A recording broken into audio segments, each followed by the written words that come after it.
Hey guys, welcome to the show, 888-659-3727. I'm Spencer Kobren. Great to be here. Another Tuesday night doing the hair loss show. If you're new to the show, new to the program, this is the Ball of Truth. Welcome. Let me give out the phone number, 888-659-3727. And if you're new, don't know who the hell I am a consumer advocate for men and women dealing with hair loss. I am the author of The Bald Truth and the Truth About Women's Hair Loss. I also happen to be the founder of the American Hair Loss Association and the International Alliance of Hair Restoration Surgeons. I mean, I know that sounds like a lot, but I've been doing this for about 18 years. And if you are a person who is dealing with hair loss, if you're a guy, a woman, a wife of someone who's been dealing with hair loss, honestly, this is your safe place to get completely objective information about anything and everything hair loss. I am not here to sell you a fucking thing. You are not going to hear ads for bullshit products and services on this program. You're not going to hear the nonsense that you hear being talked about through the mainstream media. This is your place to get completely objective and honest, real information about what you can do to either stop, prevent, treat your hair loss, or, we're going to give you the truth. If you can't do anything, if you are not a candidate for state-of-the-art surgical hair restoration, if you are not a candidate for medication, we're going to tell you. That's it. Sadly, 2/3 of us by the age of 35 are dealing with hair loss to some degree. I mean, an appreciable degree where it changes our appearance as guys. 40% of hair loss sufferers are actually women. I gotta turn on the lights on my computer. Women, young women. I'm not talking about women who are like my age or in their 40s and 50s. I'm talking about young, hot chicks losing their hair to common androgenetic alopecia. It's almost the same percentage of women as it is men, except women, they're able to hide it better. They're able to deal with it in a different way. While it's incredibly devastating, and in many cases even more devastating for a lot of women's social lives and professional lives, because it's just very difficult for them to go out in the world, of course, like men can without hair. But they're also able to hide it better because, falls and wigs and hair extensions are all acceptable appliances, for the lack of a better term, for women to wear.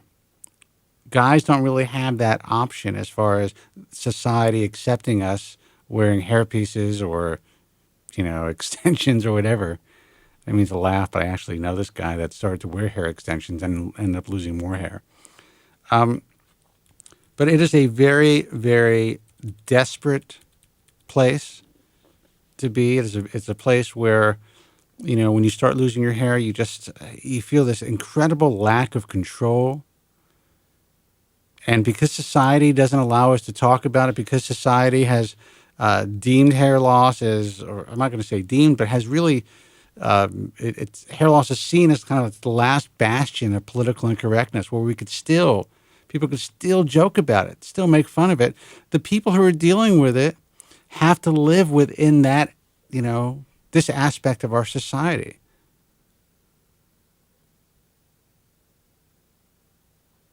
The aspect of, being in a position where you just have to deal with getting shit on, being made fun of, and just you have to man up.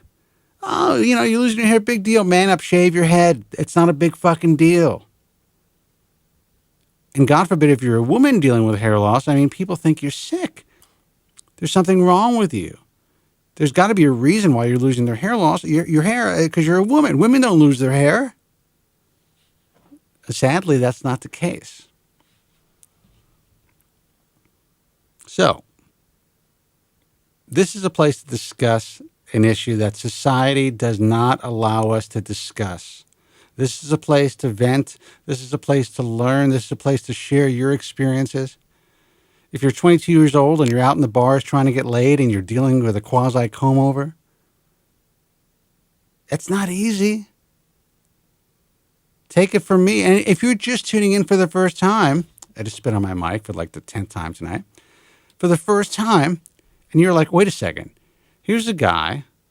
He's talking about hair loss, and it looks like he has hair in his head.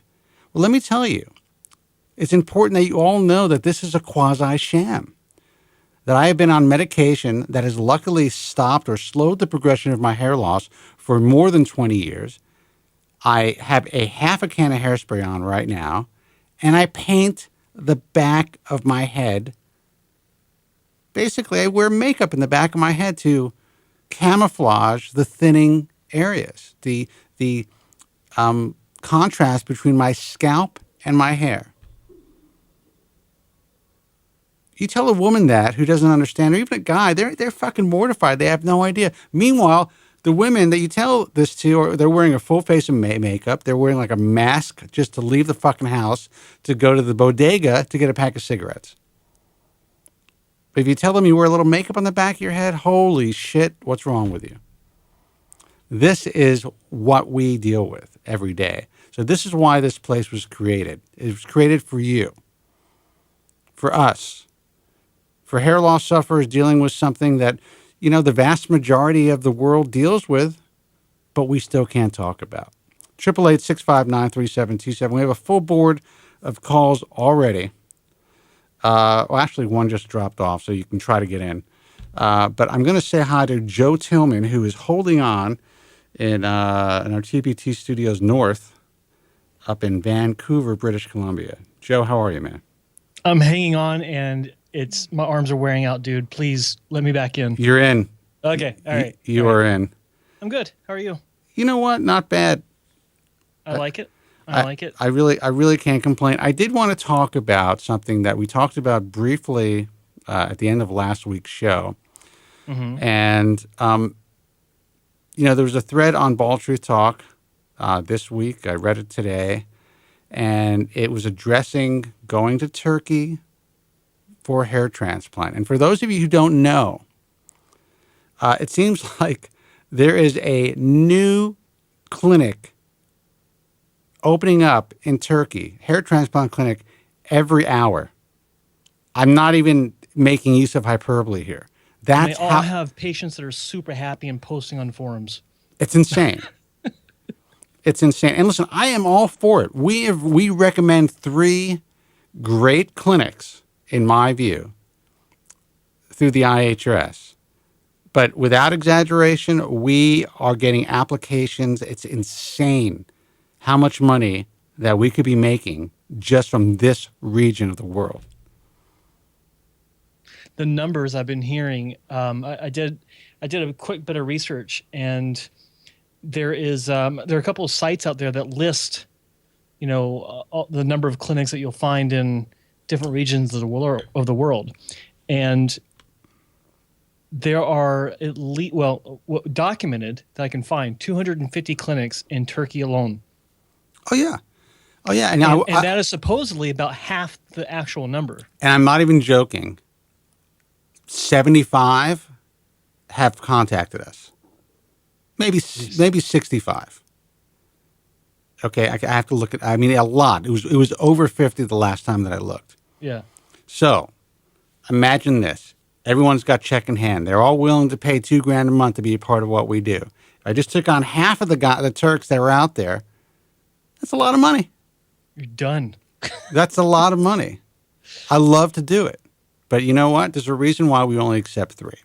And I wanted to talk about that because I know that there's a doctor who has been part of the IHRS for a long time who seems to be having some concerns online and venting a little bit. There are other people who are out there venting a little bit. Mm-hmm.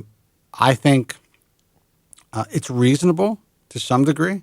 I also think that those who are venting really need to provide full disclosure as far as who they're working with. And you're one of those guys who provides that disclosure. Yeah, I do, because I think it's, you know, look, people come to me, they look to me, they listen to me, they email me asking for advice. They listen to me on the Bald Truth. They read what I write on Bald Truth Talk. It needs to be said, right, that I am working with Dr. Kara Deniz, the latest member of the IAHRS out of Turkey, and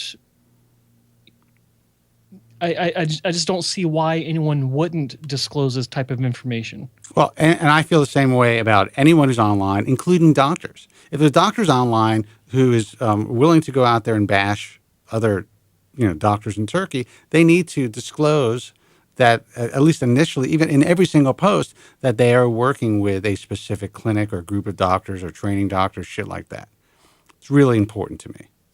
No, I see where you're coming from, and I completely agree. I mean, no one can come down on you for being as open as possible.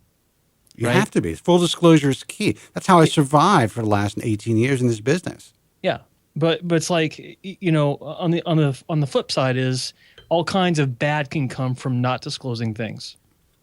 Right. Right. Because if you're not honest about who you're working Well, no, with, maybe I'm confused the way you just said. I thought you said that that it's important that you disclose everything. Of course. That was your first sentence, right? Yes, it was. Okay. All right. Yeah. And my second sentence was relating to it can actually be detrimental to not disclose this kind of information because it can come back and bite you in the ass. Right. Well, you're obviously biased because we just found out that you're involved and you didn't tell us. Right. That kind of scenario. And so it's like, get everything out of the way, put all your cards on your table, and just let people know who you're working with. Well, you know what's funny about my, and we'll take your calls in a second, guys, about my experience in my career is that from day one, not only did I tell people who I was involved with and how I decided to earn money, I told them how much I was making. No one has ever done that. Now it's come back, and people, of course, all of a sudden they start counting your money. That's not a great thing either. But I'd rather that be the case than all of a sudden, there's this guy, somebody comes out and says, "Oh, wait a second, Kobren is making this much money? We had no fucking clue." Yeah.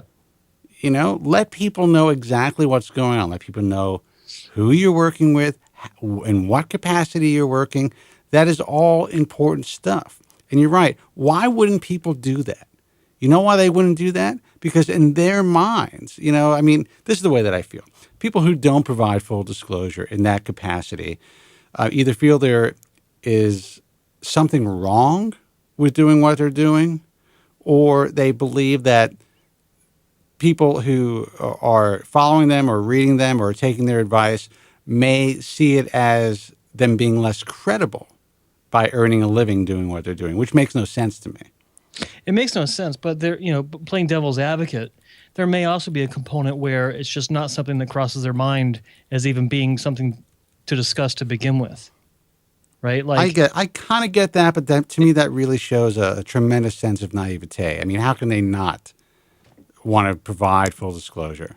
Well, okay. Well, let's explore this. We're talking about doctors, and I don't think it's so much naivete. I think it's maybe having to do with ego. Like, who the hell are they to even ask? Okay. I can see your point. Yeah. I mean, and I say that I'm not talking about anyone specific, but I know people like that in the industry, and you do too. Yeah. Where, they do have the kind of ego, they do have the kind of position about themselves where who are we, and I do mean you and me specifically. God. Yeah. To question what I do. I'm a doctor. What the hell do you guys do? Well, but for me, I mean, that happened early on, and it happened for, I'd say, the first 6 or 7 years of my career, and eventually just became an accepted part of the industry. Right. This is the way that it is. Or even overlap that into the forums, like people online. Who are you to question what I'm doing? I'm just doing my business behind the scenes. Right. And I mean, they need to just disclose this, no question about it. But I'm just trying to, like I said, play devil's advocate. They're not thinking along those lines because it just doesn't occur to them that it is important. Well, and I don't disagree. But here's the thing, and I'm going to take, guys, please hold on. I will take your calls. There's a lot of work being done, a lot of clinics popping up, not only in Turkey, but even here in the U.S. With the NeoGraft and other devices that are coming out. Guys are just buying these turnkey sales pitches, investing in these devices and opening up clinics. So yes, it's frightening what's happening in Turkey, but is it that much worse than what's happening here? I don't think so, really. At least in Turkey, a lot of these girls are being trained well. Here these guys are getting a hold of this machine. There may be a band of traveling techs, maybe, or they're just kind of starting on patients themselves.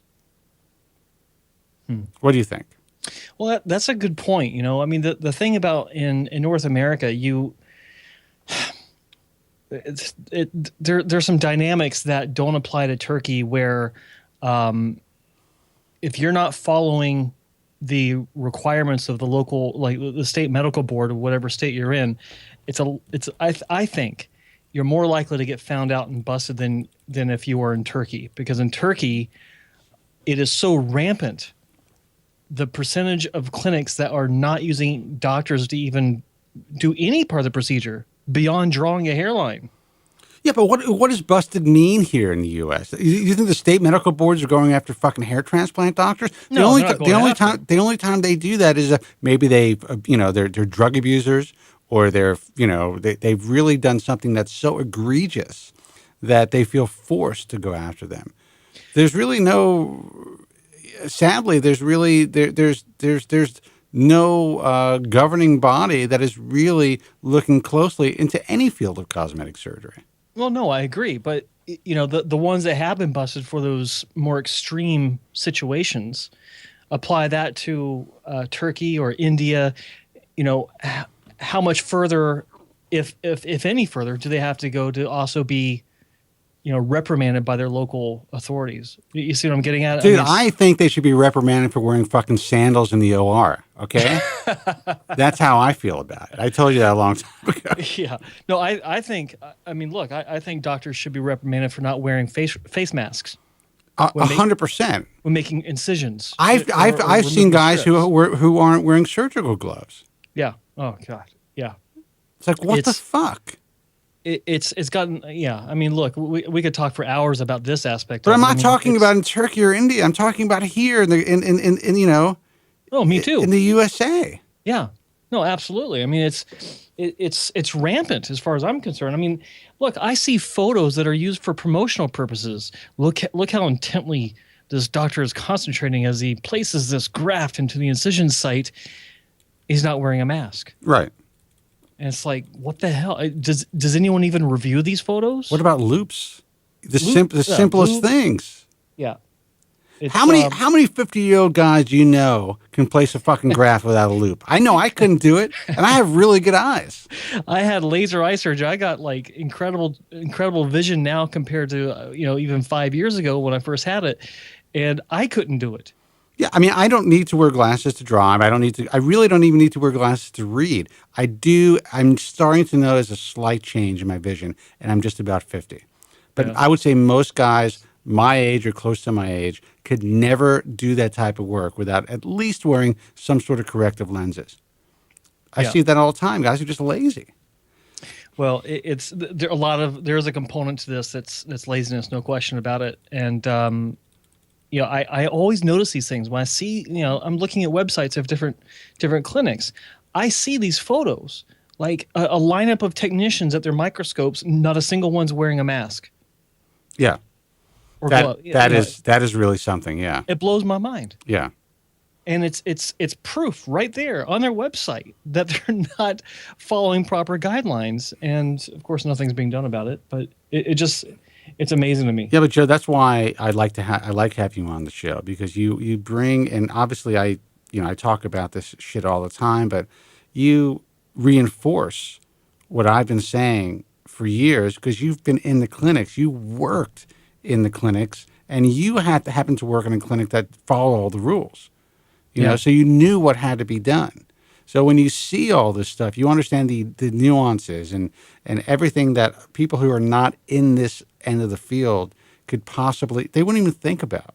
No, they wouldn't. And, it's something that is not just from my experience in hair transplant clinics, but many moons ago. I'm talking when I was in my early 20s, I was still involved in the medical field in physical therapy, working in different environments and going through college. And I learned a lot of this even back then. Yeah. And also coming from a family that has a lot of nurses and doctors and stuff. So a lot of this is just ingrained from growing up and from being involved from an early age on some level, and then carrying over into the surgical hair restoration field.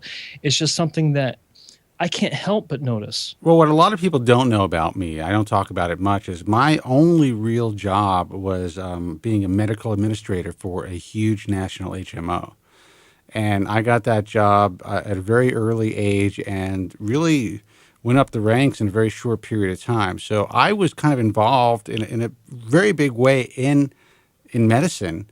And I saw shit that just, I mean, it makes it very difficult for me from coming from that part of the field and doing what I do now. What I started in 1998, I actually started in '96. It's hard for me to trust physicians. It's hard for me to even go to a doctor, and obviously we all have to. And that's why it was so important for me to create what I created with the IHRS. I don't care who gives me shit, and every once in a while there's a doctor who will give me shit because they're not accepted into the organization. You know what? Fuck you. I know what goes on in this field. You know what goes on in this field. We try to create the safest possible places for people and provide great resources. Nothing's perfect, but it's important that people get this information. You know what, Joe? Let's take a phone call. Okay. All right. Hey, man, you are on the air. Who's this and where are you calling from? Hey, this is Star from Toronto. Star? Yeah. Hey, Star, how are you, Hey, man? Star, how's it going? Pretty good. Better than last time, I'll say. All right, I enjoyed your show. Your show last week about TV. I don't know. It's kind of related to my call from the previous week. Yeah. So tell me. So what's going on with you, man? Well, so I'm getting my next FUT in just a few weeks.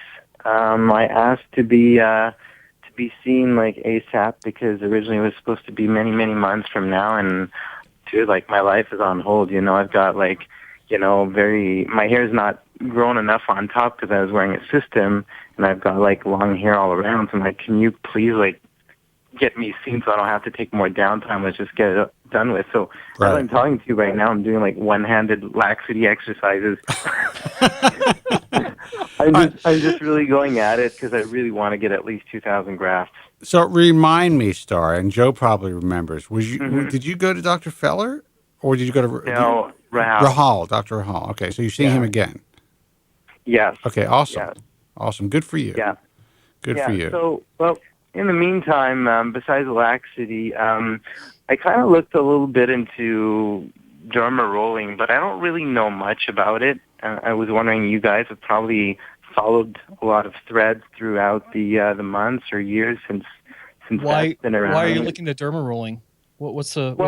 I'm a firm believer in the body can heal itself, and the whole wound theory, collagen goes, and so I mean, if I do have a lot of miniaturized hairs that can still be saved, I'm trying to see what more I can do to save it. So if it's $15 to buy a derma roller and to do it, I'll do it if it'll help. Well, I'm going to let Joe give his point of view, and then I'll give my point of view. Okay. Well, okay. So, and forgive me for not recalling the details. I know we spoke about this, but you have miniaturized hairs now, and you want to use a derma roller to. Star's the actor, man. Yeah. No, I remember that. Yeah. But you want to use this derma roller to kick in some additional fullness and thickness for these miniaturized hairs to turn them into more terminal hairs before the procedure. Yeah, and I would probably continue using it after a few months after the procedure if that's approved by Dr. Rahal. Okay. Go ahead, Joe. Sorry, I'm not sure that would be the best thing to do if you're having a surgery in a few weeks, and here's why. Okay. I just say I think it would be a horrible idea, but go ahead, Joe. If you're, how do you really feel about it? I had to get it out there, man. So if you're going in for a surgery in a few weeks, this is what's going to happen to your scalp. Okay, you're using this derma roller, and like you said, it's causing micro It abrasions basically and breaks the damages. entire scalp. Yeah. Yeah, exactly. So your scalp is going to be in a state of healing and reconstruction while you're going in for a surgery where a few thousand incisions are going to be made into this area. Okay. Your scalp is already going through a mild form of trauma to begin with. I don't think it's a good idea to have that as a precursor to your much more severe trauma of having all these Okay. incisions made. Okay. Because I think that you might actually experience the reverse effect of what you're looking for, where you might have increased shock loss as opposed to reduced shock I loss, agree. and and you might wind up regretting it. Now, I'm not saying that would be a permanent problem. There is that chance, but I think that realistically, your quote unquote ugly duckling phase, and yes, I am using air quotes. You can't see me. Your ugly duckling phase would be potentially greatly extended, making you much more miserable than you normally would be. Okay. Well, here's the thing. What a lot of, listen, I was one of the first guys who actually tried micro needling or rolling. Now, I didn't try it on my scalp. I tried it on my face. And I'll tell you why. Joseph Greco down in Sarasota, Florida, who is really the grandfather of PRP for hair loss, is a guy that I know well. We were talking about it, and he said, I'm doing these micro needling facials with PRP. And he was, just kind of filling me in on what he was doing. I'm like, you know what? I mean, what do you think of micro needling alone just for the skin?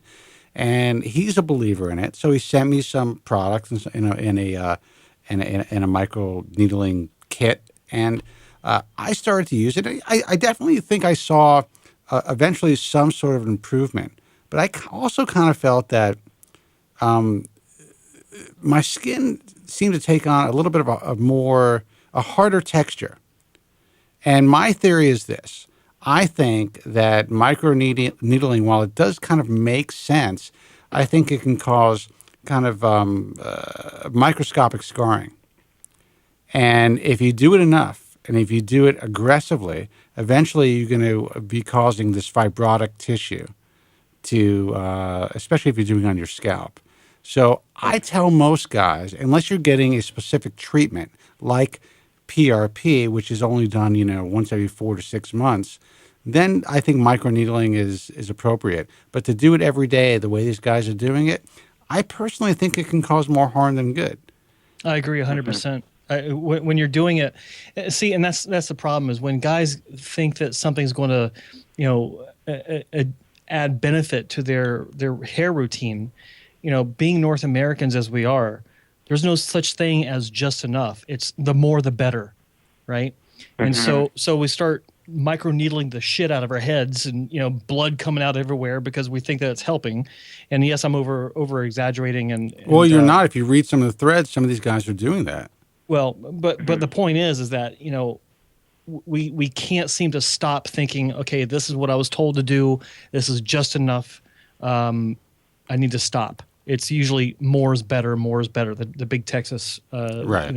Idea. So, I'm not a fan of it, and I think it's too easy to overdo it. And I think that even if you do just apply it once a day or once every few days, I think that's just way too much for the scalp to handle. Well, I mean, it's a really big trend in aesthetics right now. A lot of different microneedling pens, a lot of different microneedling rollers that are being sold. A lot of companies and a lot of even cosmetic or plastic surgeons are offering kind of like, in the more non-invasive aesthetic side of their practices, these procedures, both for hair and for skin. Yeah. I'm not sold, man. I'm really not sold. And I'm telling you, I did it. And I definitely saw some improvement as far as like tightness around my eyes. But I also felt that my skin was just, I don't think I caused any permanent damage, but I definitely got a sense that if I did this for the long term, it wouldn't be a good thing. Yeah. And again, Okay. that's just my anecdotal experience. Yeah. Speaking of PRP, that's another stop I made as I was walking by a place where I've gone before for other cosmetic reasons, and I just happened to start chatting with the lady because the poster at the front said, Oh, Jesus. 150 hair growth guaranteed, blah, blah, blah. And I told her, how can you even guarantee that? And I was really upfront with her, and she says, well, we don't guarantee that for everyone. We don't take everyone. You have to be a candidate. Whatever that instrument is, that camera or that microscope that they use to actually figure out how many dormant follicles I you love this. have. Yeah. A densitometer, yeah. Okay, Yeah. so, And we're not laughing at you. I'm laughing at just the fucking industry, man. Yeah. That just the audacity of these people. But go ahead, finish your. Well, when she said that, I thought, okay, well, it's a little bit reassuring because I know they probably don't take just everyone, or do they just say that and do take everyone? I don't know. Who are these 'Cause I people? said, Are they what if physicians? No, this is a place that does like pretty much anything you can think of cosmetically, like that doesn't involve like surgery. So are they like Botox, are they estheticians? Are there any nurses who are doing Botox? nurses, I think so. Okay. But the lady I spoke with, she said that she worked with a hair transplant company in LA for a number of years. Oh, that makes her qualified. Yeah. Anyways, so I mean, I asked her to explain. Dude, I really hate getting blood work done, but I mean, if this gave me some sort of chance or better result after my transplant, I would probably be willing to do it. I know Dr. Rahal doesn't. I mean, Star. he's like, don't waste your money. But I gotta interrupt you, buddy. Just stop. Just stop looking for ways to make it better, because two things are going to happen. Number one, you're going to drive yourself nuts, and number two, you might actually cause physical hurdles to the best result you can get.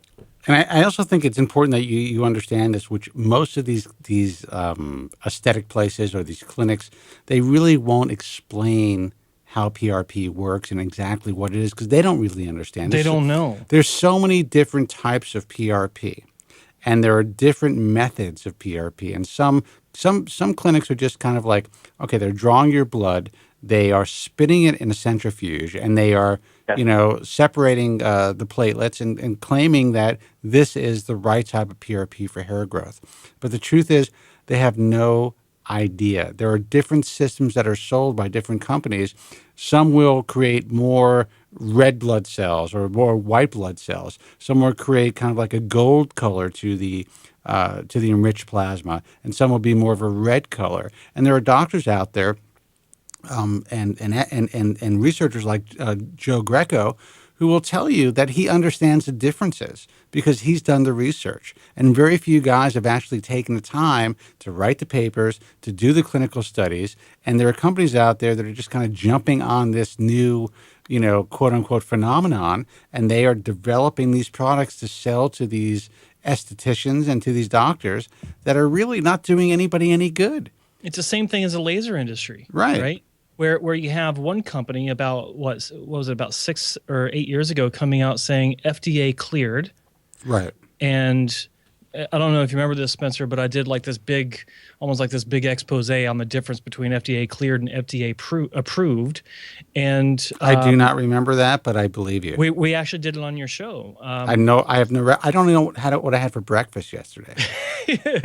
So. Well, and ever since that one company got FDA clearance, 510K clearance, there are hundreds of other products online or right. in your city that now have it. Right. And they say FDA approved when they weren't even involved in the study. That's a completely different product, and it's just complete twisting of the words and the application. Well, the sad thing is even the mainstream media gets that confused because what happens is a press release will go out. The PR person will say in the press release, right, FDA approved.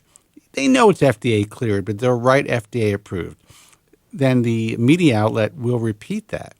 Yeah. And without even understanding that there's 501k clearance or compared to FDA approval, only drugs could be approved. But I guess the point is this. go and have your hair transplant. Do what you're going to do. You know it's worked for you before. Have that done. If at some point you decide to do PRP, call the show. We'll give you recommendations of the guys who are doing it consistently well. Does not mean you're going to get results, but at least you're going to get the right stuff. Okay. And I gotta add one more thing. Okay, when I understand why you're looking at all these solutions to make things just that much better, I really do.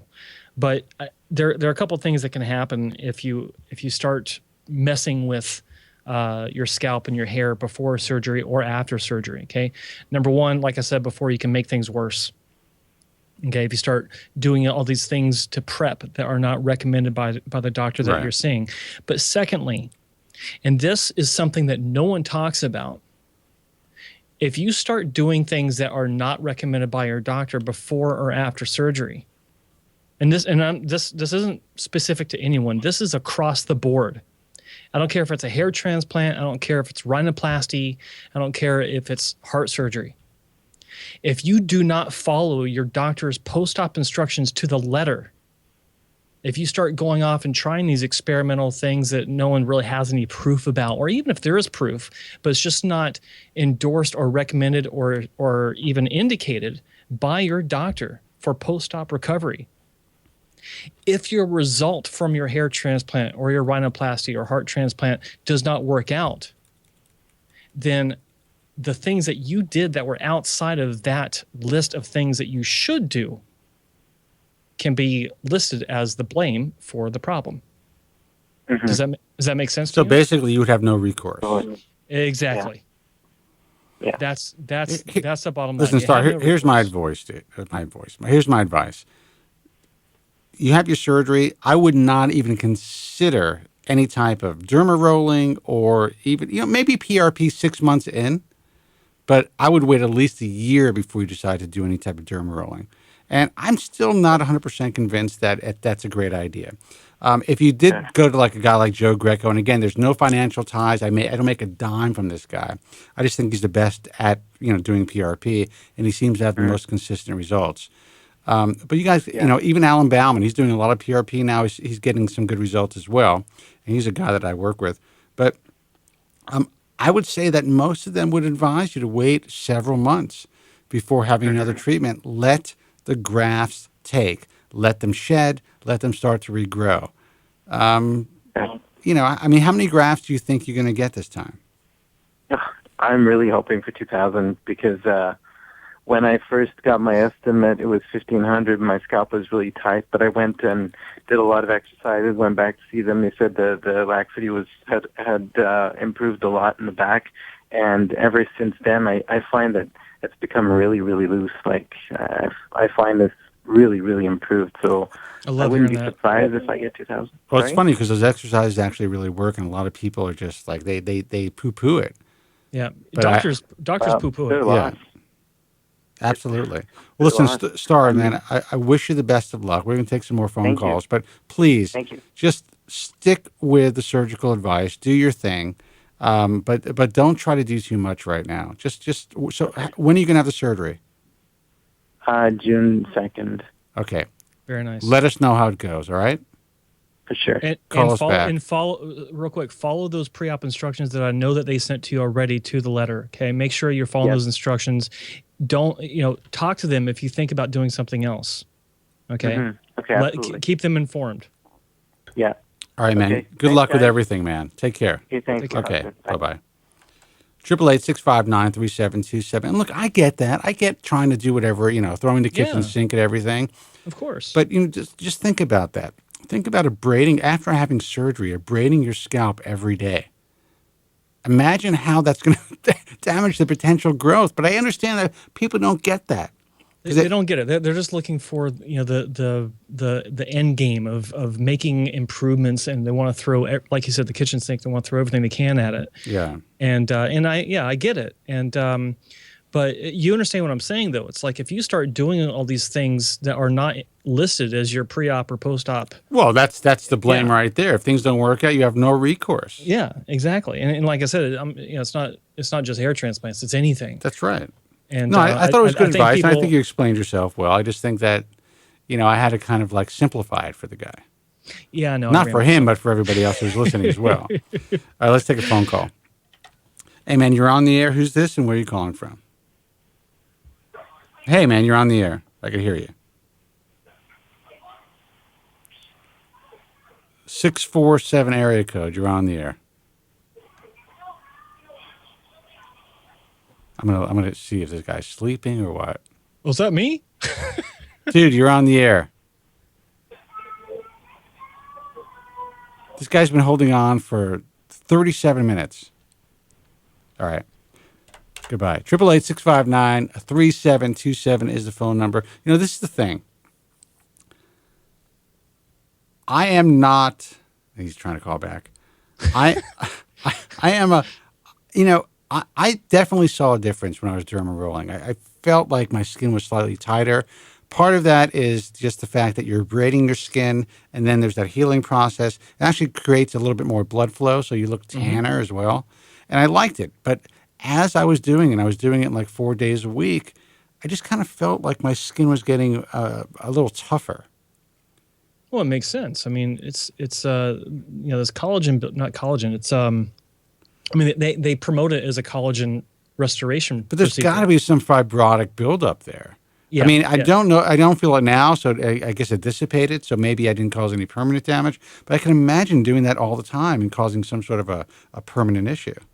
Well, I think, look, when you look at the logic behind this microdermabrasion, you said it yourself. It's like you look more tan because you're getting this increased blood flow. Well, right.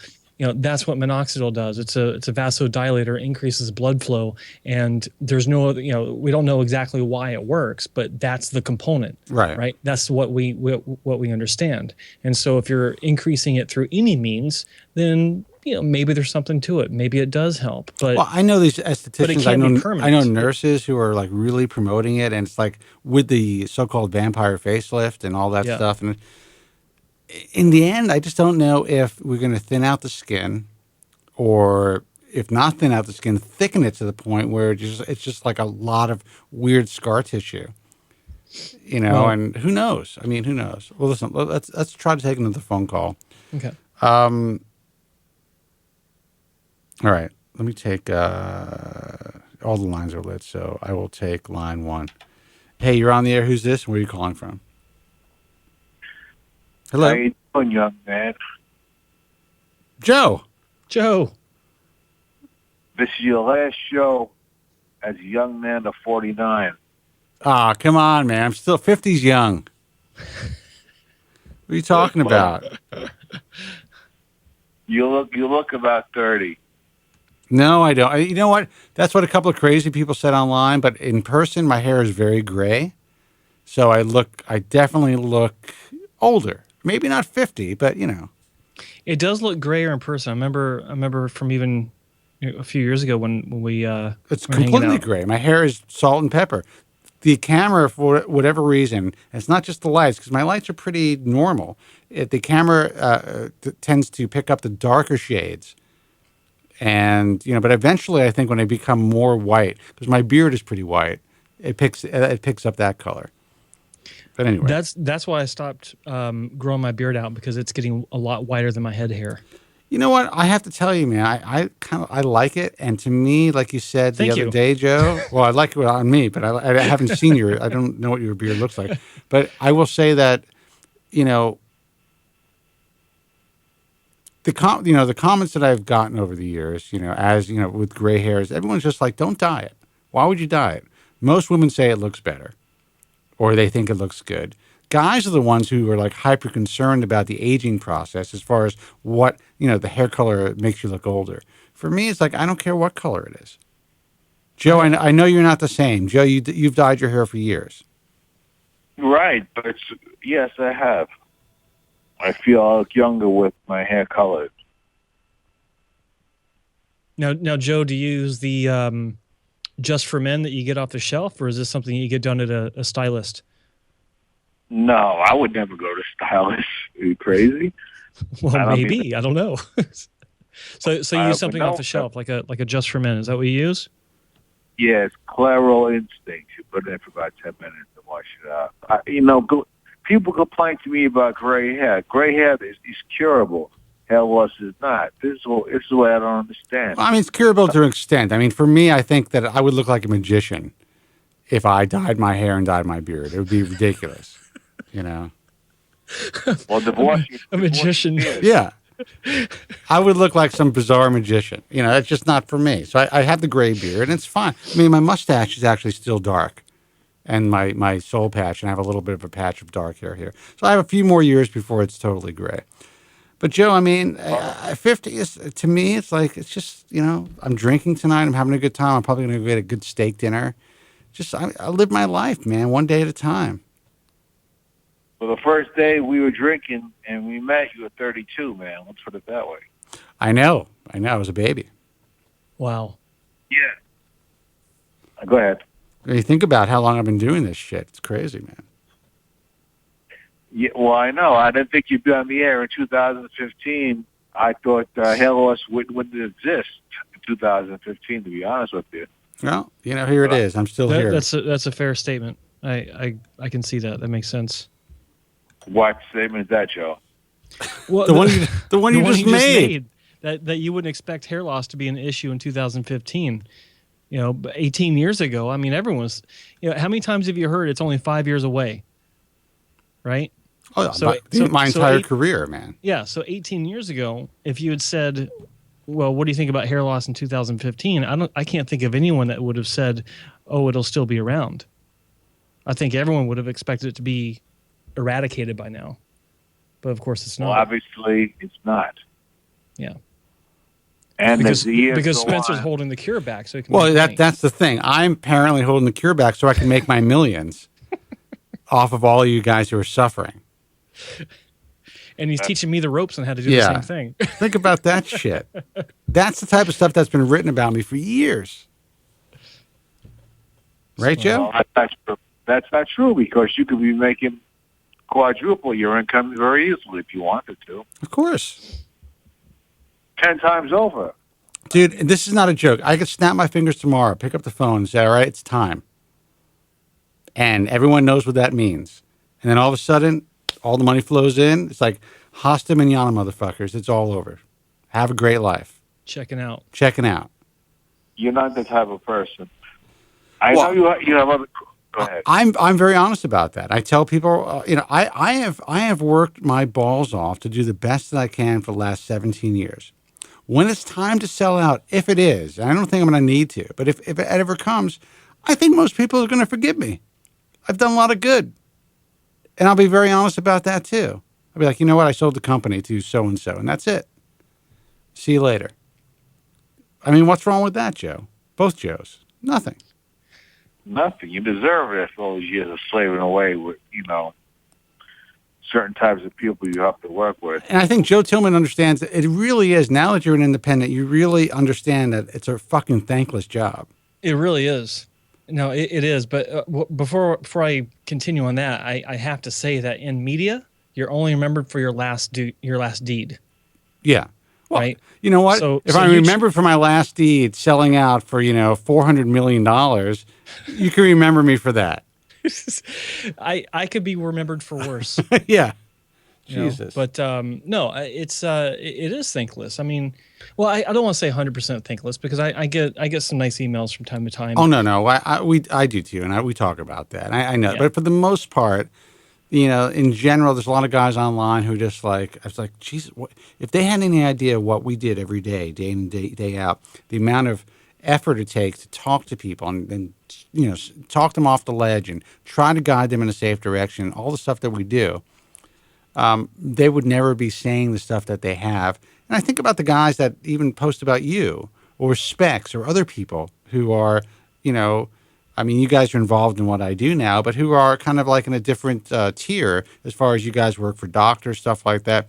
Even that is so difficult, what you do, to have to try to balance, you know, doing consultations. You're not doing that now, but right. with being, you know, having to sleep at night. That is very tough. It is tough. And, you know, and I'm still, it's funny. I'm still trying to break out of that mold of people looking at me as a consultant, because I have been a consultant for so long. Yeah. And people are misinterpreting, like the second opinion service that I offer, where I talk to patients that have already had consultations with the clinics. I It's give a them fucking free my opinion. service. It's a free service. I know.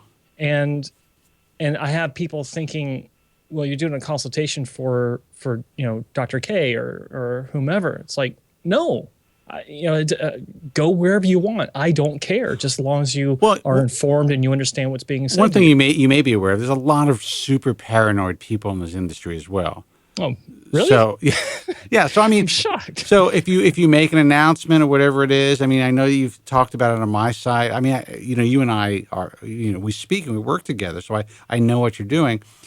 Joe Tillman is offering a free service to consumers. What's wrong with that? Everything I do is free to consumers. Me too. Downloading, the toolkit, the questionnaire for doctors. It's, the whole the website in general. Everything I do, and everything you do. It's like, I don't feel good charging patients that are looking for just information to help themselves. I can't do it. Look, and I agree with that. And Joe, listen, I know you haven't called for a couple of weeks. It's great to hear your voice. Is there anything that you want to bring to the table? You know what I should do for you? I would like to do this. When you do call, and I should play your opening. Here you go. My name is Joe from Staten Island. my name is excuse me. My name is Would you like to may I reiterate it? my name is Have you heard it? Excuse me. my name is Joe from Staten Island. Hey, Joe. I appreciate it. There's just two quick things I wanted to bring to the table very briefly, if you don't mind. I don't mind. First of all, there's a big controversy going on the Bald Truth about where are the phase 2B by monopros results. I'm sure you're aware of. I know, but how is that even a controversy? I mean, how do these people make this a controversy? When it happens, it happens. I Go mean, ahead. in my opinion, it's kind of odd that Allergen is not commenting. Is that good or that's bad? I think it's business. I don't think it's good or bad. In general, I would think that you would think that, okay, if they had the results, if they were positive results, they want to get them to the table as soon as possible to create as much hype for this new potential treatment. Get it out there and create that hype. But who knows what the real reasoning is? It may not be that it's failed. It may not be that the results aren't great. It may be that there are some legal hurdles that we're unaware of. Or it's possible phase 3 trials are going on right now. We didn't know it. That's right. I mean, that's also a possibility. And one more thing I want to ask you on a personal level, it's been bothering me. As you know, I had a hair transplant in 1982 by a person whose name I'd rather not mention. Okay. Was it possible back then to get a good hair transplant, or that was impossible? In 1982, in my view, it was unless you were able to find the ghosts of two Japanese hair transplant surgeons, the answer is no. It was impossible.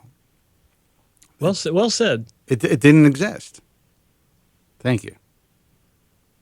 Yeah, so I guess I should have possibly waited about another 20 years. I might have been better. Well, let me tell you this. When I was doing my research and when I was really freaking out in the early 90s, I realized at that time you could not get a good hair transplant. It just wasn't there. It wasn't available. When I did my research for The Bald Truth, my initial instinct was to write a completely, derogatory expose on the hair transplant industry.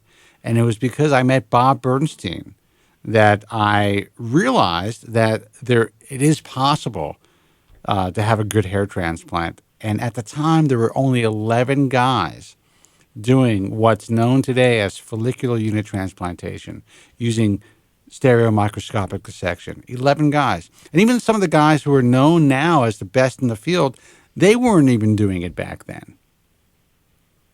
So, yeah, I mean, you had no chance, dude. You were a sitting duck like most of the victims of that time.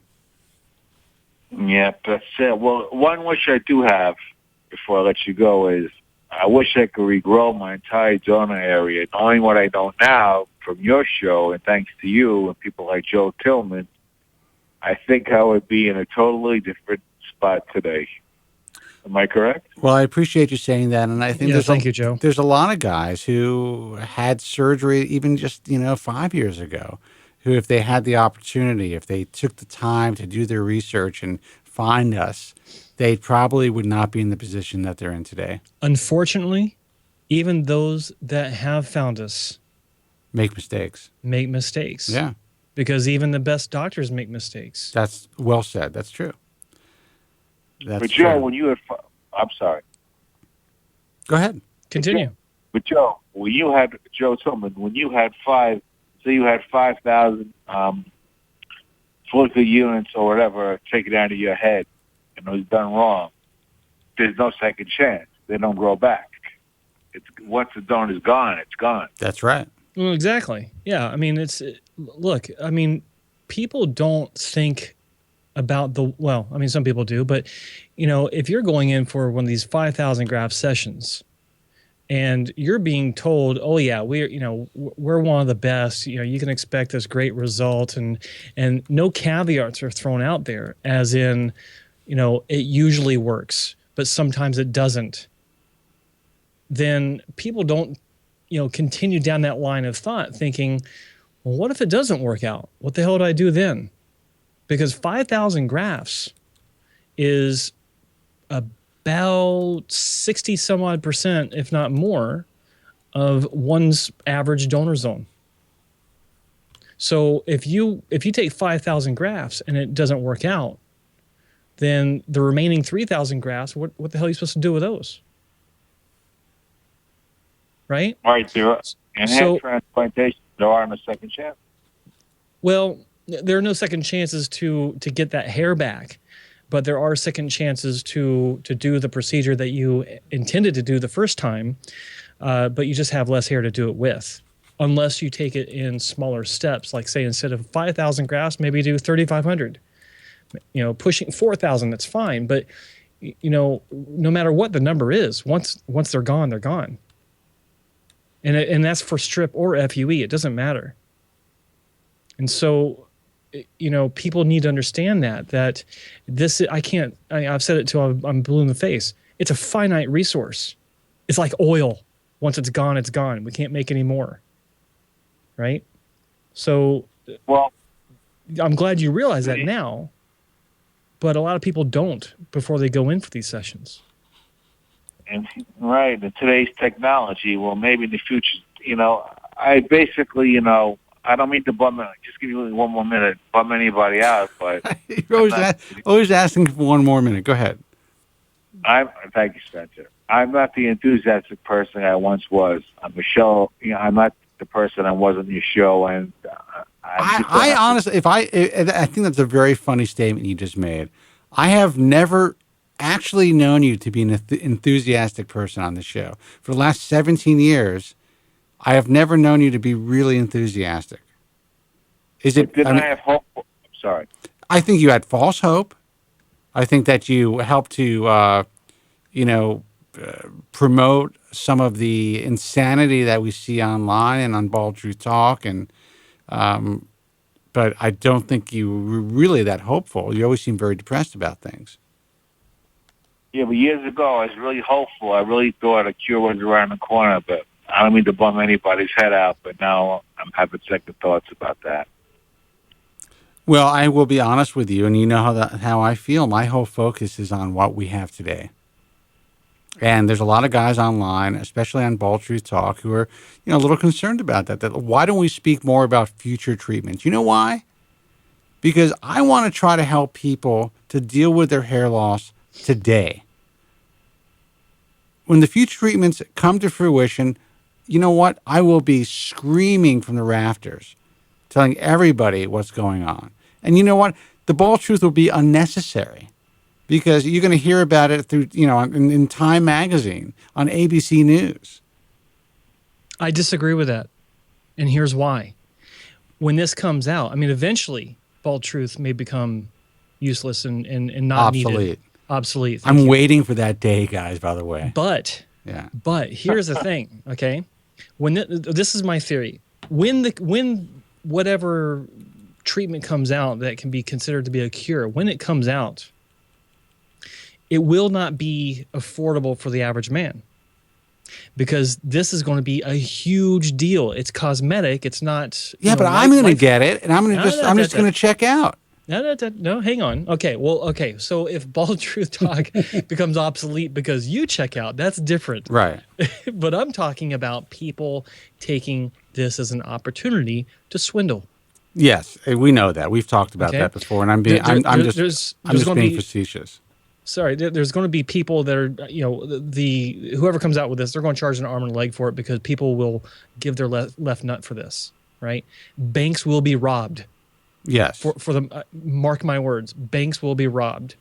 I know people that would probably do it, and it will be years before the average cost will come down so that normal people can afford it.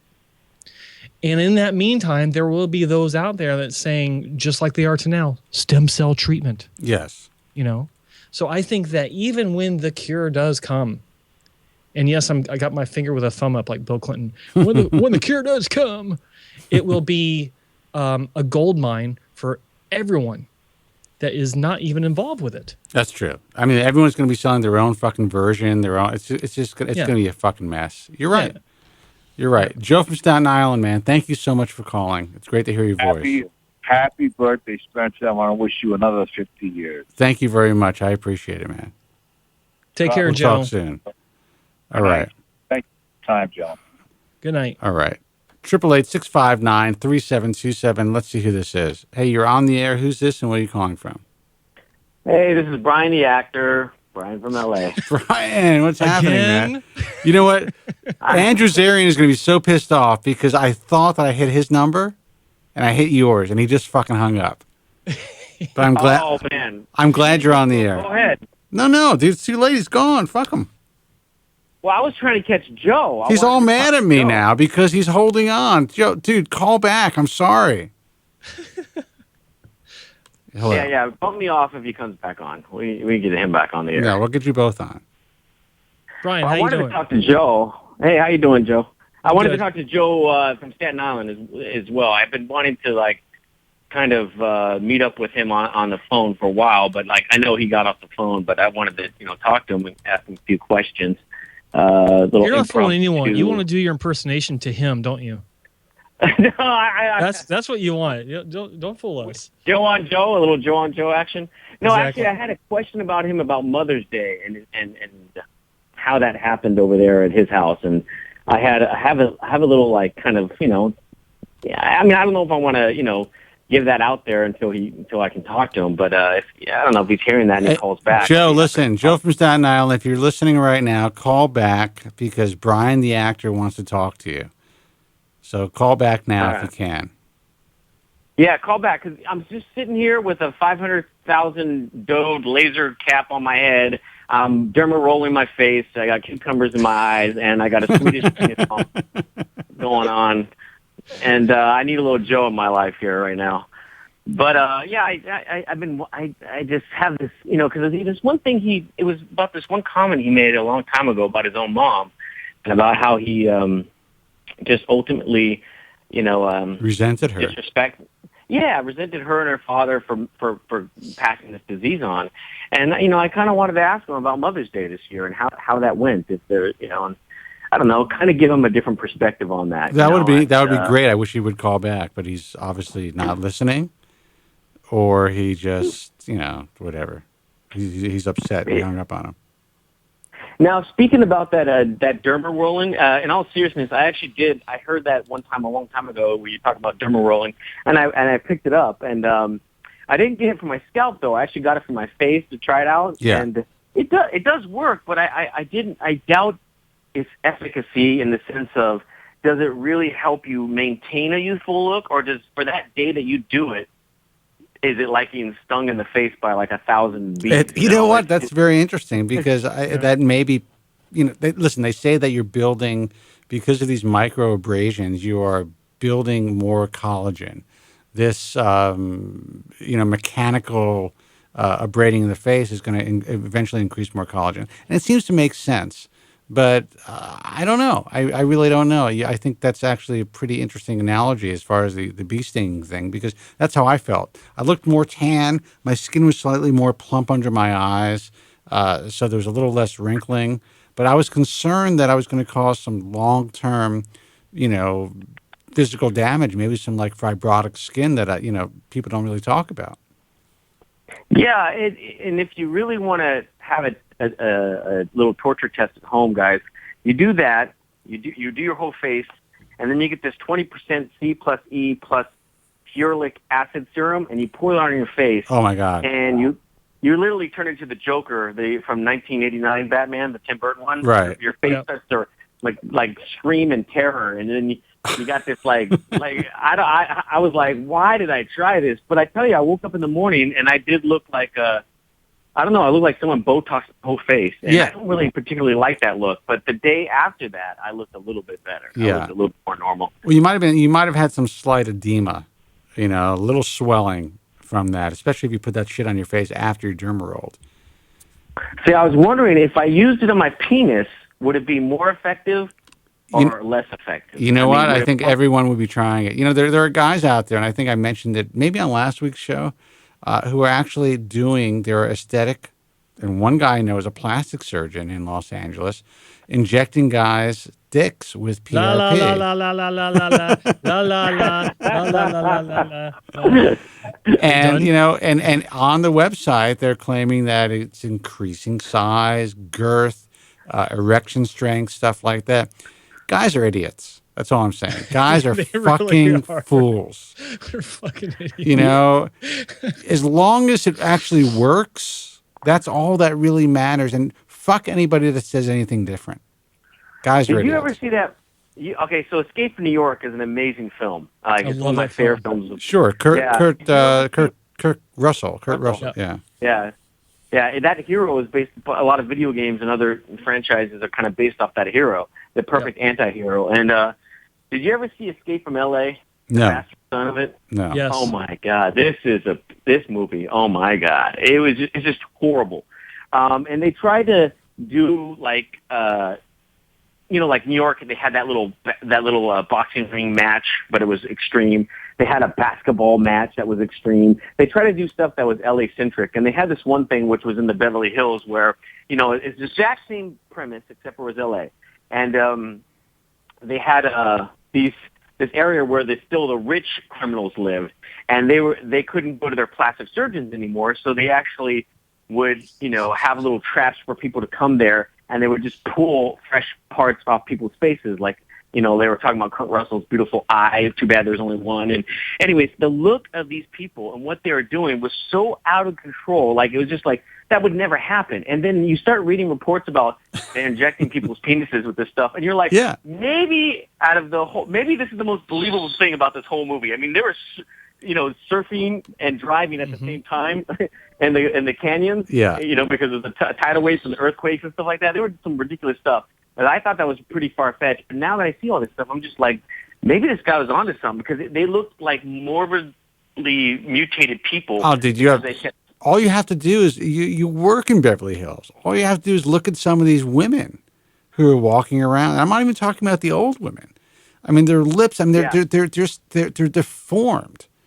And it's become this almost this new normal here in Los Angeles, where the very false-looking, bee-stung lips are almost like they're acceptable. It's what people are going for. If you don't have it, then that's when you're weird. Yeah, it's very, very odd, man. Like the overly pillow-faced injectables, the girls that are getting like a lot of Restylane and different fillers. I got to tell you, and I'm getting more involved in mainstream cosmetic surgery. I think one of the biggest mistakes And it's because it's non-invasive. It's because it's relatively inexpensive. And the whole thing is about avoiding having surgery for as long as you can. Women who are constantly going back and getting their face filled.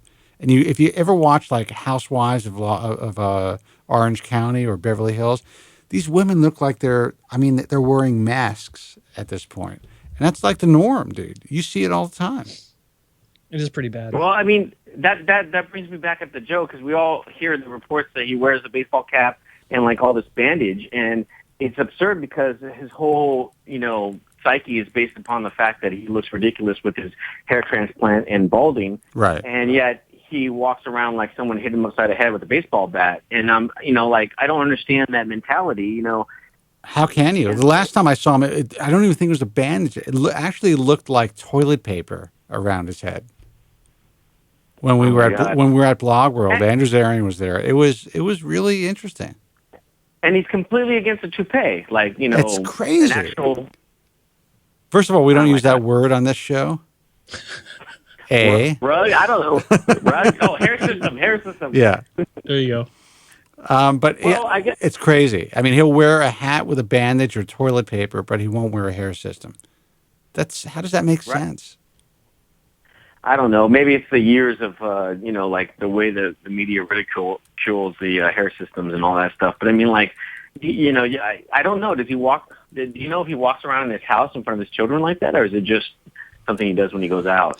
And nothing else. Yeah, I have no idea, to be honest with you. I think he's mentioned that he will go without his hat in the house, but his poor kids, his poor fucking kids. Well, I guess I don't know if he'll ever call and I'll ever get a hold of him. But should I go ahead and say my little piece? Yeah, do it. Joe, he hasn't called in, so go ahead.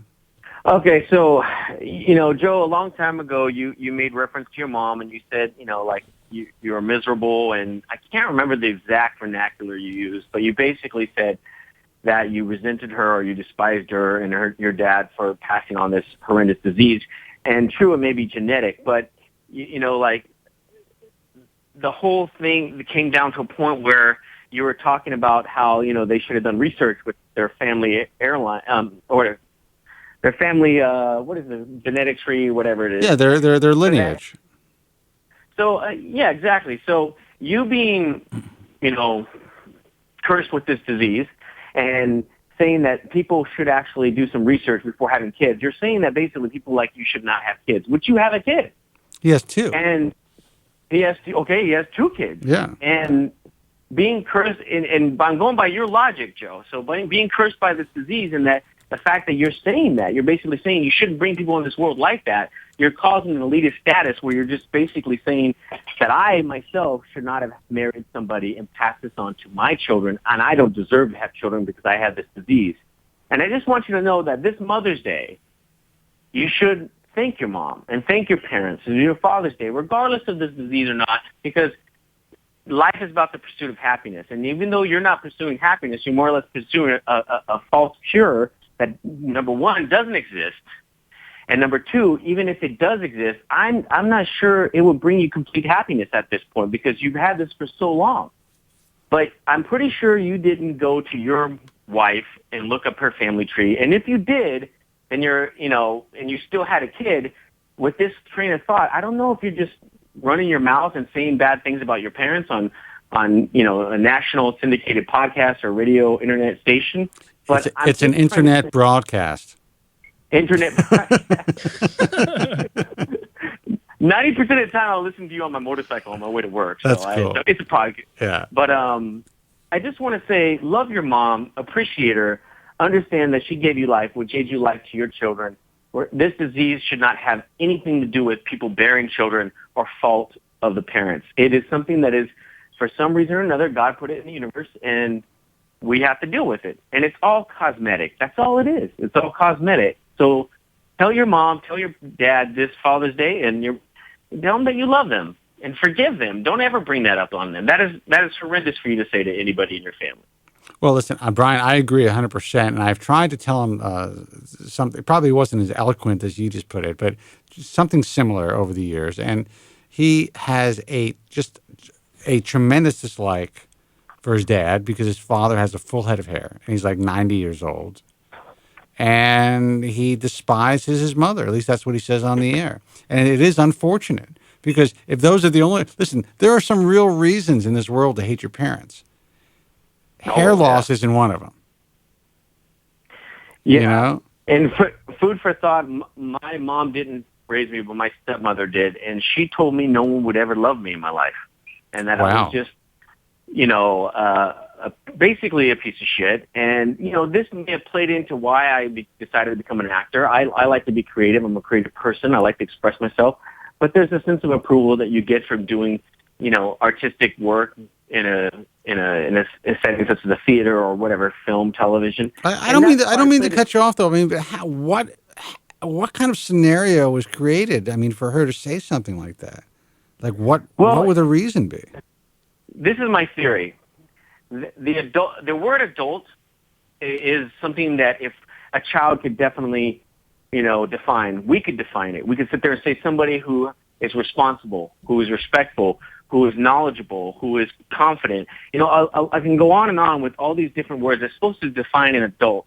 Right. So the older I get, the more I realize that they're an endangered species. Adults are dying everywhere or never being born. Yeah. It's children having children. Yes. And at some point they stop learning, they stop agreeing to assimilate new knowledge in their head, and they think they know everything. And I think that's basically what happened to my stepmother. She grew up, she had kids, she met my father, and she married us, and he had 3 kids. And my dad, had a marriage with my mom who was actually pregnant with another child. He raised that child as his own. And she just resented us. Her children could do no wrong, and we were just the worst children in the world. And it's literally like... So it certainly wasn't the Brady Bunch. No, not at all. Yeah. I mean, there was a time when she tied us up in the hallway in the middle of the night because she found makeup on the ground, and it was her child that did it. Oh, my God. Her child, spilled makeup, and she tied us up, and she's all, one of you is going to admit to this. And we were young, so we're like, we didn't do it. Yeah. We didn't know that. Just admit to it, take your punishment, and go home because you've been punished already. I'm so sorry that you grew up in that sickness, man.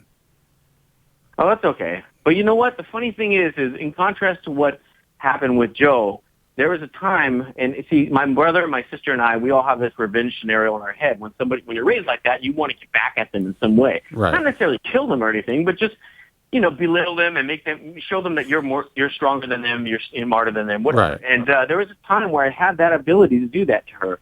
She was very weak. There was this moment when she was very emotionally shattered and mentally shattered, and I remember she was crying. And she was basically telling my dad to leave, and she didn't want him to come back anymore. And I was like, fine, I'll take my dad. He's going to come back with me to L.A. and blah, blah, blah. And I walked up to her, and I was going to, and she knew it was coming. She barricaded herself in the bathroom. And this is a person who is very, very. I mean, I'd only sprinkled a little bit of what she did to us when we were young. Right. She's a very bad person.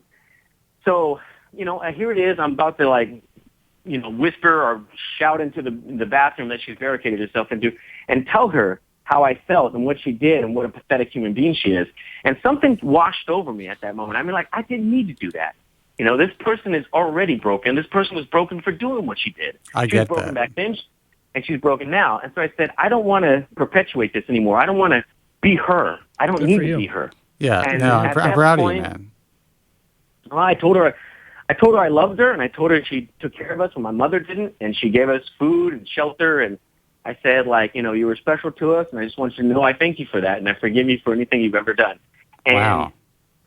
That, as hard as that was for me to say, that's when I let go of all that pain. But that was empowering, man. Doing something like that is, I had a very difficult relationship with my father, and I made the decision to do whatever I could to make sure that he was taken care of, where people who knew me growing up, who, common law as well, and other people in my life would have been like, there's no way that they would have made the sacrifices that I made to help my father. And I just decided, you know what? Sadly, he did the best that he could. I didn't believe there was anything malicious, and it was just, this was not in many cases, for many reasons, including the war, he was not a well person. So I had to forgive him for all that. And it was empowering, and it kind of like, it took away a lot of the issues that I was dealing with by just saying, I don't want to stoop to, I could do a lot of shit, and I could have said a lot of shit, and I chose not to. So I'm proud of you, man. I think that you're a really good person. I love you guys. Well, thank you. We love you, Joe. Don't call your childhood. I'll starting to play some background music there. Well, I'll say that rounded back to the hair loss, it's very similar to how you have to deal with hair loss. It's harder to do. It's scarier to do. That moment talking to her in between that door and telling her I love her and all that stuff. It's harder and scarier to do. But once you do it, you embrace this strength and confidence, and you feel like you no longer need to cower. So with hair loss, it's kind of the same thing. It's happening, guys. It's happening to you, and you've got to sit there and say, okay, listen, this is scary, but maybe I need to have a talk with my girlfriend or my wife and get somebody to understand me. And maybe I need to just walk out the house without a baseball cap and bandage on my head. Maybe I need to, do whatever makes me feel good. But once you dive off, just like when you hit that cold water in a pool and it hits you and at first it's jarring, once you're done, you're comfortable and you enjoyed it. And you need to actually, in my opinion, everybody needs to actually understand that they're running from the fear of what people think or see about them when it comes from hair loss, just like I ran from my stepmother all my life. But when you confront it and when you realize it and accept it, everything's easier. The world is about acceptance. Once you accept things, it's a lot easier, and I use this analogy a lot. When you break up with a girlfriend, you hear a song on the radio, and you start, oh, my God, it reminds me of her. You maybe start crying or you start getting emotional or upset, and you turn the station. And I always say, fuck that. This song is not owned by her. I like this song. I crank it up and I sing it, and I reclaim that song as mine. And it's like, again, it's about accepting. It's accepting the pain, accepting that these things happen, and you're going to grow and learn from it. Dude, that's incredible advice, and I agree 100%. But sadly, well, here's the good news. All the people who are listening, especially the young guys, they're learning something, and I think you've helped them. Joe from Staten Island, not going to make a dent. That's just the way that it is. Well, that's a sad thing. I love Joe too. Regardless, we all do. I don't want to turn into a hippie here, but by loving Joe, you're loving a little bit of yourself. That's right. There you go. All right, why monopolize enough of your time? All right, dude. Listen, always a pleasure, man. You sound really good, and I think you really helped a lot of kids out there.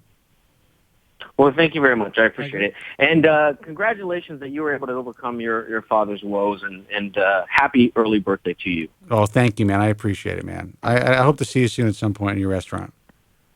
Hey, absolutely. Tune in next week for Joe Tronic's Family Story. Take care, bro. See you. Bye. All right. See you, man. 888-659-3727. Joe, I want to take a quick break. Is that cool? Yeah, that's cool. All right. That's cool. Guys, we are going to take a quick break. Phone number 888-659-3727. Got a couple of lines open if you'd like to try to get in tonight. Give us a call if you have any questions, concerns about your hair loss. Come on, guys. This is your only safe place. 888-659-3727. We'll be right back. The winner of 7 prestigious Golden Forehead Awards. My family's always arguing. It always starts off innocent and then it gets vicious right away. So I was like, hey, looks like you're losing some hair. At least my wife's not a whore. Spencer David Kobren.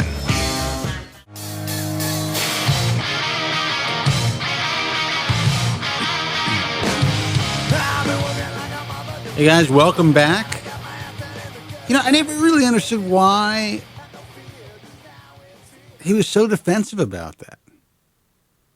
I mean, if he paints his bald spot, Larry King. I mean, he's Larry King. It's such a taboo. Yeah, just say fuck it, man. I paint my bald spot.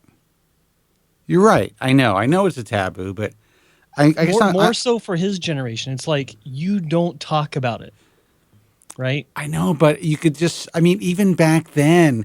You could see, in my view, his entire scalp was painted. I mean, it was like Judge Judy on crack, if you know what I'm saying. I mean, if you ever look at Judge Judy's hair, her scalp was painted too, allegedly.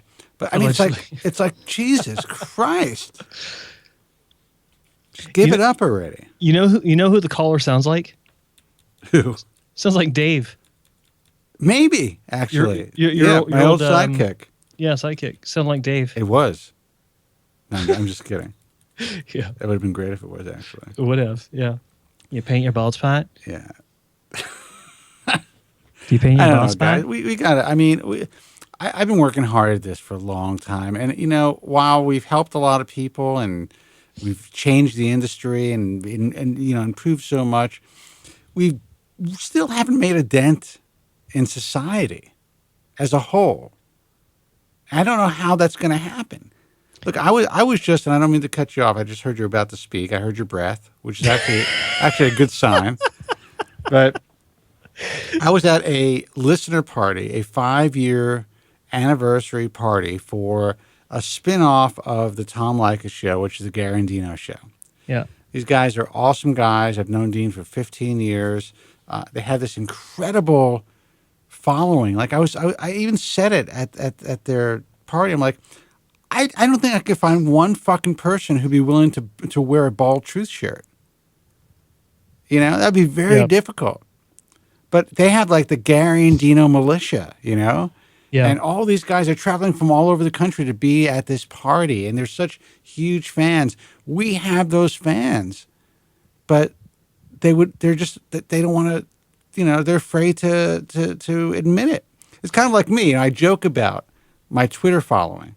I don't tweet, first of all, every once in a while.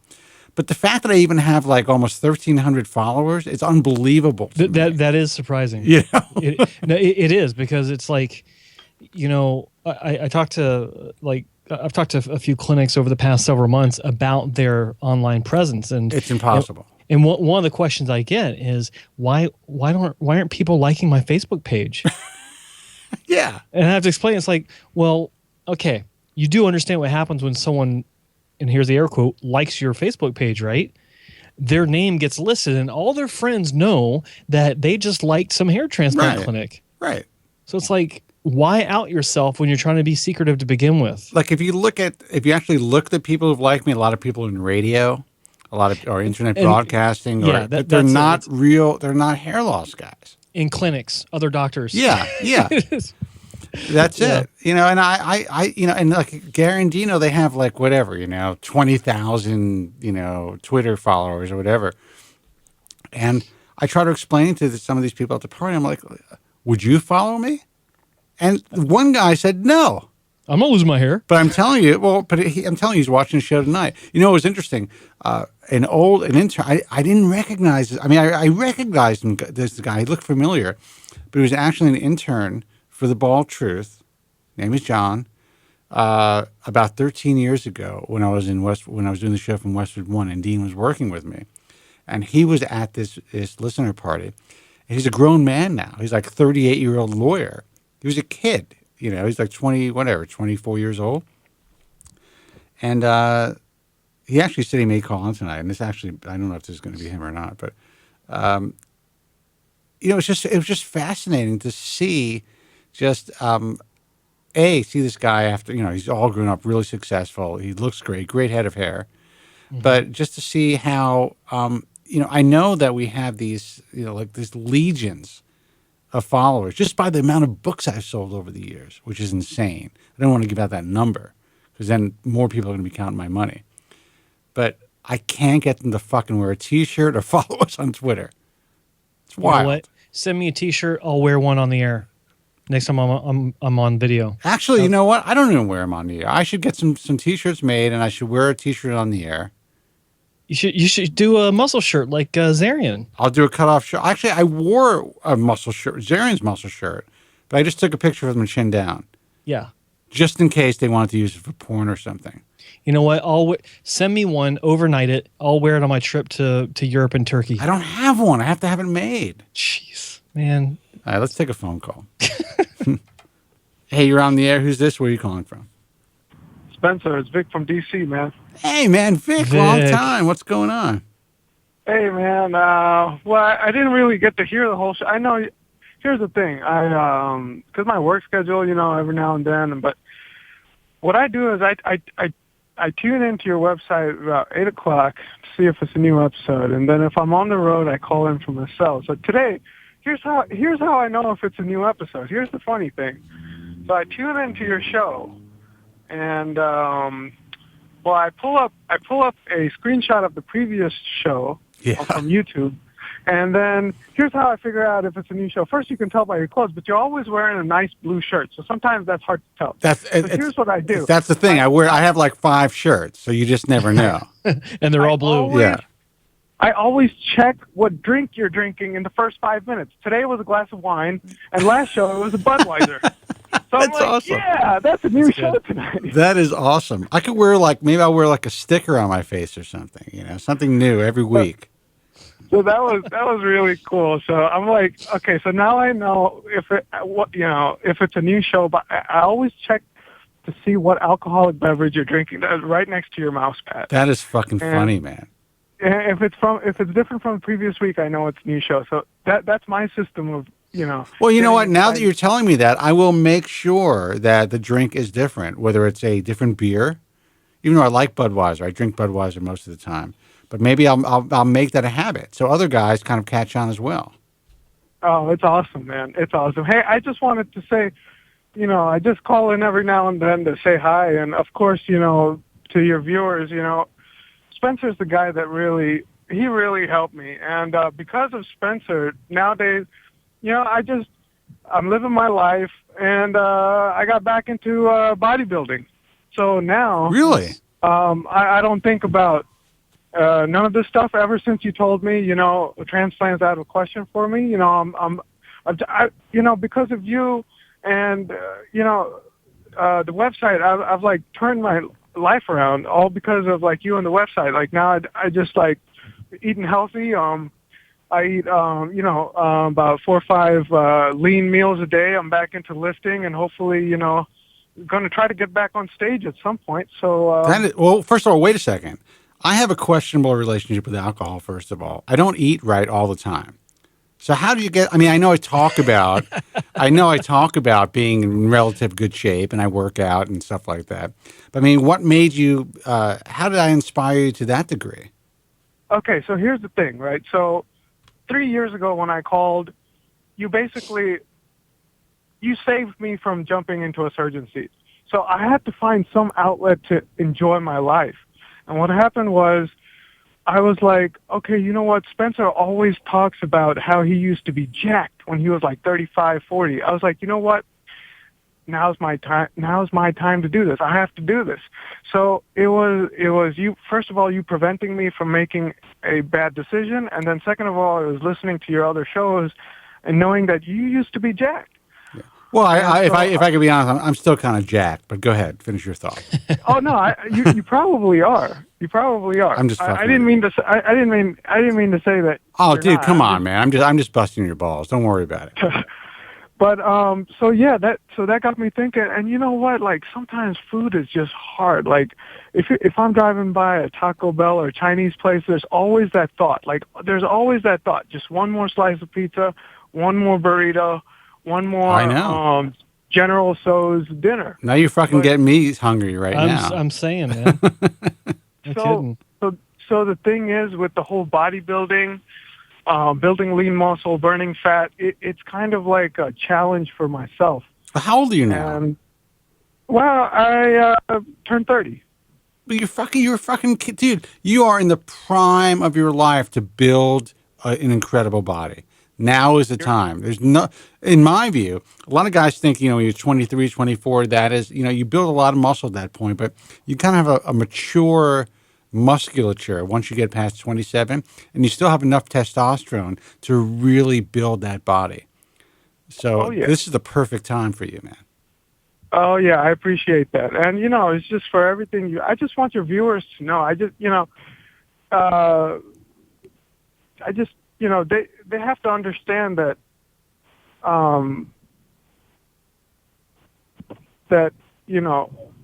sometimes the right decision is what Spencer told me, is that you got to step back and you just got to accept what life gave you. And because of you stopping me from doing that, I found other avenues to improve my life. And it's getting to a point where you just completely stop thinking about hair.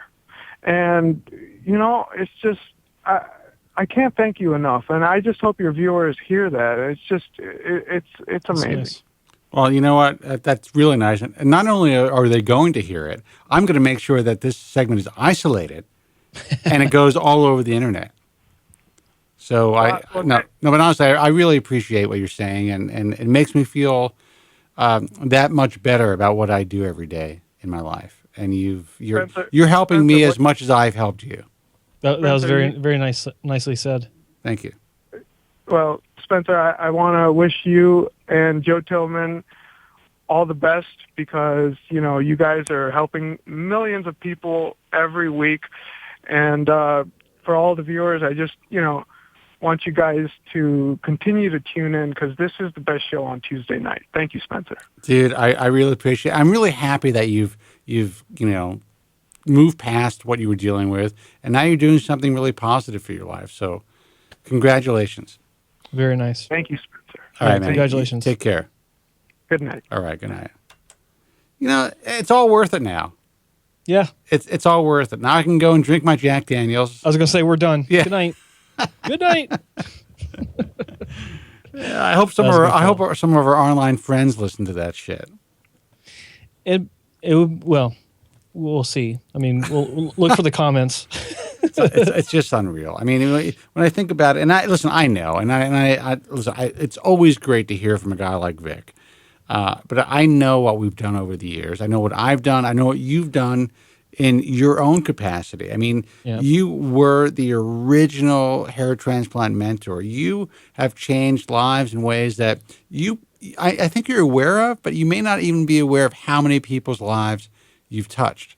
Well, it's always humbling when people do, you know, write in or, you know, like or even call in when I'm on the show. I mean, I prefer the checks, to be honest, but as a joke, I actually didn't hear it, but okay. Oh, the checks, the money. Yes. No. Oh yeah. No. Oh, yeah. And you know, I know there will be one person at least online who isolates what I just said and plays it on a loop. And you know who that person is. But I love, you know, there are times, and just because of my life and because of all of the obligations that I have and what I was doing with my dad last year, that I decided to kind of step back from the show for a while. But these last few months, I decided, you know what, I want to start doing it every week again, because I know it matters to people. And, you know, I mean, that's, in the end, it doesn't matter if you have 1,000 listeners or 100,000 listeners. As long as you reach one person, you're doing a good thing. Exactly. And and you know, not comparing my website or anything, but it's like when I put that up, it's like, I had that in mind, because, you know, my gallery of my journey actually suffered for a few years, just because, you know, I make changes and, you know, screw things up and too busy or too lazy to fix it. But when I was rebuilding it from scratch, I actually made sure that I found every photo that I had that was relevant. And now I've got 40 pages of photos of my journey, right? And I know that that's valuable for a lot of people. And even though I said that we should not talk about it every week, your website is hairtransplantmentor.com. And I think it's important that the guys who are listening to the program, you know, take the opportunity to read about Joe's story. You know, even though Joe's story is on Bald Truth Talk, you know, he's got his own site. You know, he's kind of created his own resource where people can get help and learn as well. And I think it's very valuable. I appreciate that. Oh, you got it, man. But you know, it is you know, especially being and how can I say this? Especially being independent or on my own, I guess. I'm in a better position now to where I don't need to worry so much about whom I'm offending. Right. Because the way I'm looking at it now is, if I'm offending someone, then good. Well, I built my career on offending people. Yeah. And you know, I learned pretty early on, if you're not making enemies, you're not being effective. Yeah. And I have a new saying. The truth is the truth, and the truth will make some people mad. It's true. That's right, and that's actually very. And It's very eloquent, actually, and apropos to this industry, especially. And to this industry, exactly. And I expect as I continue to move forward in this capacity, I will be, more and more people will be upset with me. But as long as I'm able to do what I'm doing in my own capacity and alongside you, and I can sleep at night, then that's okay. Well, listen, every negative thing that's been written about me online that has been, and I mean, the truth is, I mean, the facts are the facts. Everything has been a complete fabrication. I realized the value of that and how important that was to my career because I knew from the very beginning that I was making waves. Yeah. When the first person will remain unnamed, who is in this field, actually wrote on their website that I was being investigated by the FTC when I don't sell anything to the public. So there's no way they would investigate me anyway. Exactly. I realized that I was important in this field, that I was really making a difference. And you kind of have to embrace that instead of everyone is so, and I understand that it hurts when you read lies about yourself online. It hurts. But you also have to understand where it's coming from. And I've learned to embrace the haters because the haters are a big part of my success. And I think that, you're finding that out in your own success now.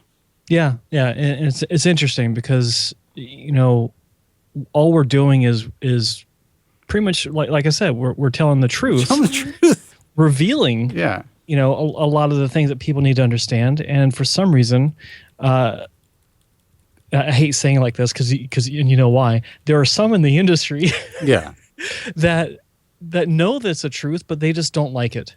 Dude, I have a guy we're talking about, I'm not going to say who this company is, who wanted to advertise on the website. I told them what they needed to do in order to make that happen. And I told them how much it would cost if they made these changes. They chose not to make these changes. And all of a sudden, out of the blue, they write a blog post about me and my organizations. And, not a very kind, blog post. And frankly, complete lies, complete fabrication. Now, it's not a big deal. I'm not even going to worry about it. It's out there. But it just shows you the fear that these companies and these outlets and these so-called competitors may have. And you have to get used to it. And anyone who knows what we do, if they read something negative about me or negative about you on the internet, they know where it's coming from. There's no, what's the word that I'm looking for? There's no legitimate resource that it's coming from. There's no legitimate outlet that it's coming from. It's just some anonymous bullshit like on a message forum. And that's what it comes down to. It's forget the cliche, but it's anonymous keyboard cowboys. Right. Monday morning quarterbacks, whatever you want to call them. It's easy to criticize when if you go to your name's on the line. Yeah, if you go to a complaint site, if you go to a message forum, whatever it is, anyone can go on there anonymously and say whatever they want about a business or whatever. Yelp. Look at Yelp. Look what's happening to people's businesses on Yelp. But for me, luckily, because of the way that I do things, it's just a feather in my cap. Yeah. I don't sell anything, so it doesn't make a difference. And it makes I like that. I mean, you're not selling anything, and that makes a lot of sense. I mean, neither of us are, but it's that's why you shouldn't be upset about it. And I tell Specs or whoever else is doing things out there who may be criticized that it comes with the fucking game, man. It does, but I mean, it's just a matter of understanding. It is what it is, and as far as I'm concerned, it is not worth getting upset about. No, but I think it's important for consumers to understand, and I say consumers because all of you guys who are considering surgical hair restoration or considering getting on finasteride or even seeing a doctor for a consultation, you're consumers. You are hair loss consumers. You are trying to do something to help yourselves. You're going to end up spending money doing it. You got to realize where this information is coming from, whatever the information is, good, bad, or indifferent. If you are going online reading about a doctor and you're just reading positive results from a specific type of forum, and you don't know if these positive reviews are coming from real patients, that's a red flag. You gotta really do your research. You have to meet with people. You have to learn about the practice. You can't just take things on face value when you're reading about them on the internet. And there are ways to actually,